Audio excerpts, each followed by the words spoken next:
Hi hello welcome to master key academy. PSC നടത്തിയിട്ടുള്ള ഒരു മുൻവർഷ state tax ഓഫീസറിന്റെ ചോദ്യം പരിചയപ്പെടാം.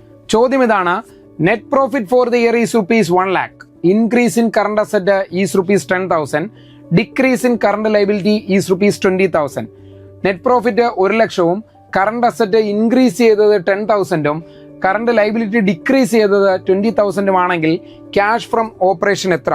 Option A 70,000, option B 90,000, option C 1,30,000, option D 1,10,000. Rule ഇതാണ്: current liability base ആയിട്ട് പഠിക്കുക.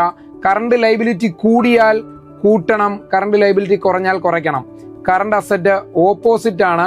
Current asset എന്ന് പറഞ്ഞാൽ കൂടിയാൽ കുറയ്ക്കണം, കുറഞ്ഞാൽ എന്ത് ചെയ്യണം? കൂട്ടണം. ഓക്കെ ആണല്ലോ. അപ്പൊ ഇവിടെ കറണ്ട് അസറ്റ് കൂടി, കറണ്ട് അസറ്റ് 10,000 രൂപ കൂടി, അപ്പോൾ എന്ത് ചെയ്യണം? കുറയ്ക്കണം. 1 ലക്ഷത്തിൽ നിന്ന് 10,000 രൂപ കുറയ്ക്കണം. കുറയ്ക്കുമ്പോഴത്തെ എത്ര വരും? 90,000 അല്ലേ? കറണ്ട് ലൈബിലിറ്റി നോക്കി, കൂടിയാൽ കൂട്ടണമെന്നാണ് ഞാൻ പറഞ്ഞേ അല്ലെ. കൂടിയാൽ എന്ത് ചെയ്യണം? കൂട്ടണം. കൂടിയാൽ എത്ര? കൂട്ടണം. കുറഞ്ഞാൽ എന്ത് ചെയ്യണം? കുറയ്ക്കണം. 20,000 രൂപ എന്ത് ചെയ്തെന്നാ പറയുന്നത്? ഡിക്രീസ് ചെയ്തു. അപ്പൊ 20,000 രൂപയും കുറയ്ക്കണം. അപ്പൊ 1 ലക്ഷത്തിൽ നിന്ന് 10,000 രൂപ കുറയ്ക്കുമ്പോൾ 90,000, 90,000 നിന്ന് 20,000 കുറയ്ക്കുമ്പോഴത്തേക്ക് എത്ര വരുന്നത്? 70,000. ആൻസർ ഓപ്ഷൻ എ 70,000 ആണ്. Thank you.